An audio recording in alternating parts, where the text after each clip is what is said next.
Back to Xylem learning. Xylem ലേണിംഗിന്റെ പുതിയൊരു ക്ലാസ്സിലേക്ക്, മലയാളം ക്ലാസ്സിലേക്ക്, ശ്രുതി ടീച്ചറിന്റെ ക്ലാസ്സിലേക്ക് സ്നേഹ സ്വാഗതം.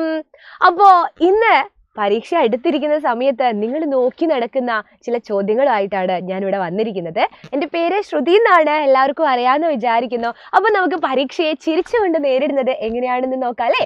ചിരിച്ചുകൊണ്ട് നേരിടുന്നത് അതിൽ വരുന്ന ചോദ്യങ്ങളും ഒക്കെ നമുക്ക് തറവായിട്ട് കൃത്യമായിട്ട് ആൻസർ ചെയ്യാൻ പറ്റുമ്പോഴാണല്ലോ. അപ്പോൾ നമുക്ക് ചിരിച്ചുകൊണ്ട് നേരിടാം.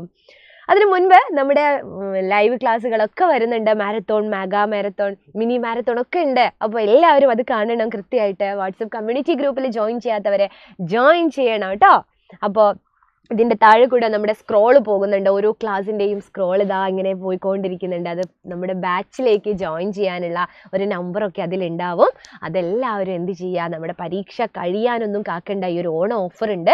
അപ്പോൾ ഈ ഒരു ഓണം ഓഫറിൽ എല്ലാവരും അത് അടിപൊളിയായിട്ട് ആ ഓണം ഓഫർ സ്വീകരിച്ചുകൊണ്ട് അതിലേക്ക് അങ്ങനെ ജോയിൻ ചെയ്യുക. ഇനിയുള്ള ഭാഗങ്ങൾ, ഇനിയുള്ള പരീക്ഷാ കാലമെങ്കിലും അടിപൊളിയായിട്ട് നേരത്തെ കാലത്തെ റിവിഷൻ ചെയ്ത് നിങ്ങൾക്ക് പഠിക്കാവുന്നതാണ്. അപ്പോൾ ഇന്ന് ടീച്ചർ പറയുന്നത് എല്ലാവർക്കും ആവശ്യമായിട്ടുള്ള പത്രവാർത്ത എങ്ങനെ എഴുതാം എന്നുള്ളതാണ്. പത്രവാർത്ത എഴുതാൻ നിങ്ങൾക്ക് അറിയാമെന്ന് എനിക്കറിയാം. അടിപൊളിയായിട്ട് സത്യസന്ധമായിട്ടായിരിക്കണം നമ്മൾ പത്രവാർത്ത എഴുതേണ്ടത്. അതിന് ആകർഷകമായ ഒരു തലക്കെട്ട് വേണം അല്ലേ? അപ്പോൾ നിങ്ങളോട് ചിലപ്പോൾ ചോദിക്കുക, നിങ്ങൾ സ്കൂളിൽ ഈയിടെയായിട്ട് നടന്ന ഏതെങ്കിലും ദിനാചരണങ്ങൾ, ബഷീർ ദിനം, വായനാ ദിനം അല്ലേ, വിദ്യാരംഗം കലാസാഹിത്യവേദിൻ്റെ അങ്ങനെ എന്തെങ്കിലും ദിനാചരണങ്ങളെക്കുറിച്ച് വാർത്തയായിട്ട് നിങ്ങളോടൊരു പത്രവാർത്ത തയ്യാറാക്കാൻ പറഞ്ഞാൽ നിങ്ങൾ എങ്ങനെയായിരിക്കും കൊടുക്കുക എന്നുള്ളതാണ് നോക്കേണ്ടത്. അപ്പോൾ എൻ്റെ മക്കൾക്ക് ഞാൻ ഇന്നൊരു പത്രവാർത്ത എഴുതുന്നത് കാണിച്ചു തരാം. ഇത് നോക്കൂ.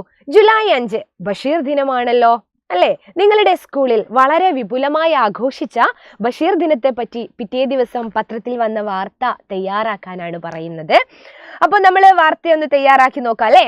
അപ്പോൾ ആദ്യം ടീച്ചർ പറഞ്ഞു എന്ത് വേണം, നല്ലൊരു ടൈറ്റിൽ വേണം. ഇതാ ടീച്ചർ കൊടുത്തു, അക്ഷര സുൽത്താൻ്റെ ഓർമ്മകളിലൂടെ. അക്ഷര സുൽത്താൻ ആരാണ്?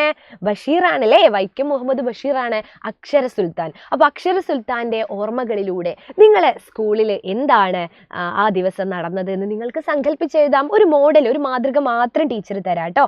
പത്രവാർത്ത ഒരു ഷുവർ ക്വസ്റ്റ്യൻ ആണ്, മറക്കില്ലേ? അപ്പൊ സ്വന്തം ലേഖകൻ, നിങ്ങൾ തന്നെയാണല്ലോ കാര്യങ്ങൾ കൊടുക്കുന്നത്. അപ്പൊ സ്വന്തം ലേഖകൻ എന്ന് എഴുതി. പിന്നെ ഇതാ ഇവിടെ വളരെ പ്രധാനപ്പെട്ട ഒരു കാര്യം എഴുതേണ്ടത് സ്ഥലമാണ്. അപ്പൊ ഞാൻ എപ്പോഴും എൻ്റെ സ്ഥലം വിട്ടൊരു കളിയില്ല. എൻ്റെ സ്ഥലം കോഴിക്കോട് ജില്ലയിലെ മേപ്പയൂർ എന്ന് പറയുന്ന സ്ഥലത്താണ്, മേപ്പയൂർ. അപ്പൊ ഞാൻ എഴുതുകയാണേ, GVHSS മേപ്പയൂർ സ്കൂളിലെ വിദ്യാരംഗം കലാസാഹിത്യ വേദിയുടെ ഭാഗമായി വളരെ വിപുലമായി ബഷീർ ദിനം ആചരിക്കുകയുണ്ടായി.